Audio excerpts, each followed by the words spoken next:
நிலக்கடலையும் அவளும் சேர்த்து செய்கிற இந்த உருண்டை பார்த்தீங்கன்னா செய்கிறதுக்கு ரொம்ப ஈஸிங்க. அதே நேரத்தில் சாப்பிட்றதுக்கு ரொம்ப டேஸ்டியாக இருக்கும். உருண்டை பண்ணுறதுக்கு ஃபஸ்ட்டு நிலக்கடலை வறுத்து எடுத்துடலாம். 1 கப் நிலக்கடலை மீடியம் ஃப்ளேமில் வச்சு நல்லா பொன்னிறமாக வர்ற அளவுக்கு வறுத்து எடுத்துக்கோங்க. நல்லா வறுப்பட்டதுக்கு அப்புறமா அதை தனியாக எடுத்து வச்சிருங்க.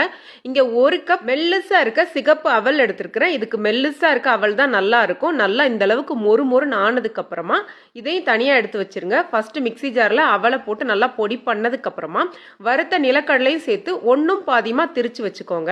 இங்க ஒரு கடாயில 3/4 கப் வெல்லம் 3/4 கப் தண்ணி சேர்த்து வெல்லம் நல்லா கரைய வச்சு எடுத்துக்கோங்க. ஒருவேளை வெள்ளத்துல தூசி இருந்தா அதை வடிகட்டிக்கோங்க.